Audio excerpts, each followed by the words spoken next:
Hey y'all, today we are going to have a Puerto Rican / Caribbean inspired cook with me. I hope this video gives you motivation to get in that kitchen and cook up something homemade. We're going to be making some fried chicken, Sazon rice, pinto beans, coleslaw, and some tostones. Go ahead and subscribe to this channel and turn on the notification bell if you want to be notified every time that I post, because I post new recipes every single week. This is going to be so good. And first I'm going to start off with the pinto beans. Now I'm going to pick out any of the ones that are bad, give them a rinse, and then I am going to add about 3 cups of water. I'm going to cook these in the Instant Pot for 45 minutes. I'm going to allow it to natural pressure release for about 10 minutes and quick release the rest of the way. While these pinto beans are cooking, we are going to start cleaning this chicken. Now, as you can see, this chicken is still clucking a little bit. We got some feathers on there and all this stuff, and I definitely do not want to eat that. Are you team wash your meat, or are you against washing your meat? Let me know in the comments what you all think. I know they say the research says you're not supposed to, but baby, I cannot help it. It's habit, it's culture. I do it, all right?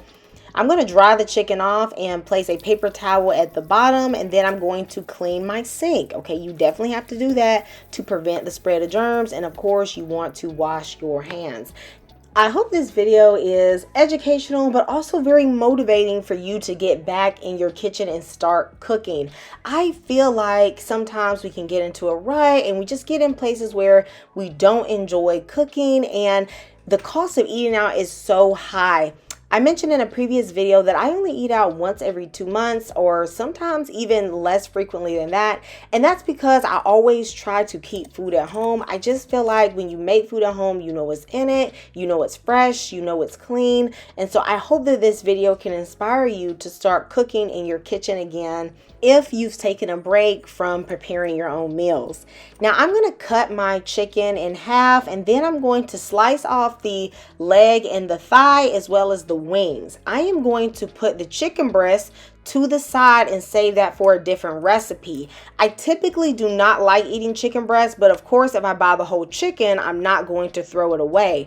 And the only way I found that I really like it is if I cook it with the bone in and the skin on in my air fryer. That way it is actually super juicy. Okay, but other than that, okay, don't give me no chicken tata. All right, I like them thighs and legs. Okay.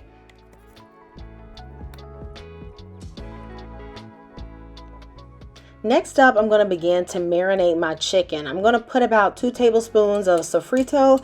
This is a combination of some garlic, peppers, cilantro. I'll link to a recipe in the description box, okay? Then I'm going to add in some orange as well as some bouillon, a little bit of thyme, and all-purpose seasoning, and a little bit of pepper. You can salt to your own taste and then mix it together. I like to let this marinate at room temperature for about 30 minutes. I don't want my chicken to be cold, and I want those seasonings to penetrate, okay, and just get on up in there. At this point, the pinto beans will be nice and soft. You will know they're ready if you can just take your fingers and squeeze one of those beans together. Your pinto beans are good to go. We're going to saute 2 strips of bacon until that fat is rendered, and then we're going to add in about a tablespoon more of sofrito, some onions, some peppers, and garlic. I'm going to saute this until you can smell that garlic, baby. That will take about 30 seconds. And then you want to put in about 1/4 cup of tomato sauce and just cook that for about 1 minute. I'm going to season this with some Sazon as well as some chicken bouillon and some cilantro. And then I'm going to add in a cut up potato. This adds a really good taste to your beans, but I've also used cut up butternut squash, and I loved that as well. I'm then going to add the beans in with the water. I'm going to mix this together, and I'm going to cover this up and simmer this on low for about 30 minutes until all those flavors come together. This technique of cooking chicken I learned when I lived in Ghana for about a year. I would see them sort of steam the chicken in its own juices as well as onion and seasonings on the stove until it was about 60 to maybe 70% cooked. They would let it render its own juices, and then they would take it out, let it rest for a bit, and then they would fry it. So I'm going to do that technique here. I like doing this because you get those drippings and the fond that's left in the pan is super flavorful, and we're going to use this to season our rice. I let my chicken cook in total about 30 minutes on a medium heat, and then I'm going to take them out and place them in a bowl and let any other juices that are going to run out collect, because I'll take those juices and put it in the rice, because baby, we're not throwing away any flavor. Now, right in the same pan, I'm going to add some more sofrito as well as some onion, and I'm going to begin to saute this just in the fat from that chicken for about 1 minute. And this is incredibly flavorful. Like, the fat from that chicken just adds so much depth of flavor. It is ridiculous, y'all. You got to do this. And then right into the vegetables, I'm going to add some of this Sazon Tropical. You can just use the Sazon packet. It's basically the same thing. I'm going to add in 1.5 cups of basmati rice, and I'm going to stir this into all that flavor. Then I'm going to add in any juices that have run off the chicken and collected in the bowl. I'm going to put in about 3 cups of water in order to steam this rice. I like to heat mine up in the kettle first just to speed along the cooking process. I'm also going to add in about 1 teaspoon of chicken bouillon, some cilantro, and then I'll just salt to my own taste.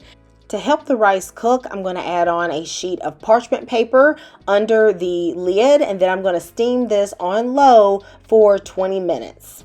Let me know in the comments any of your recipe requests, especially as Easter is coming soon. What are you guys going to be cooking? And also let me know, what are some things that you do when you're not inspired to cook? I always like to try a new recipe if I'm not in the mood for cooking. That always motivates me because I personally just love trying new things.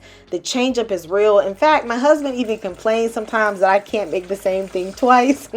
He just does not like that, especially if he loves the recipe. He's like, oh my goodness, I know I can never get this again because you can't do it twice. But let me know, guys.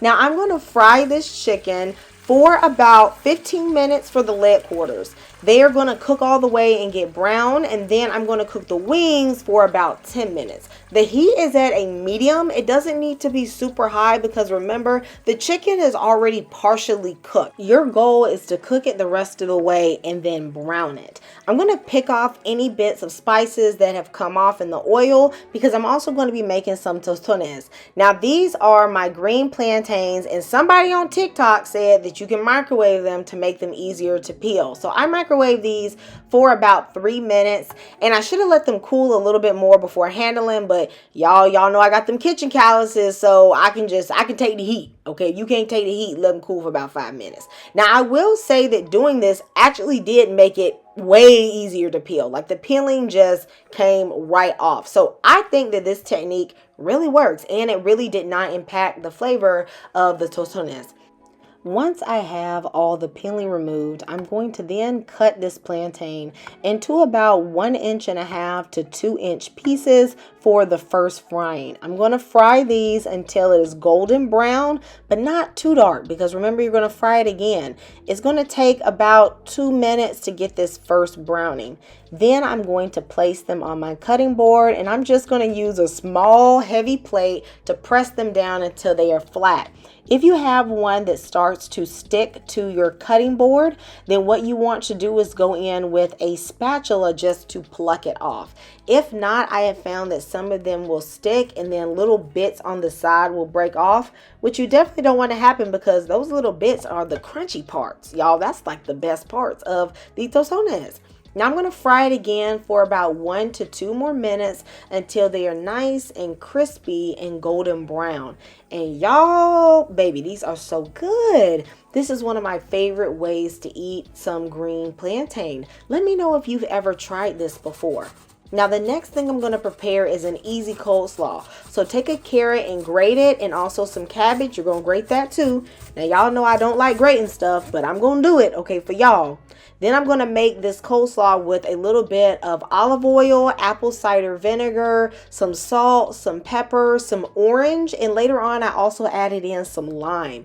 This was really good even the next day. That orange gives it a little bit of sweetness, and I'm also going to put in a pinch of oregano. Crush the oregano between your hands. That's going to release a nice aroma from it and give your coleslaw a great flavor. I'm going to set this in the fridge to chill while everything else is coming together. You can do this first or last. All right, I ended up doing it near the end.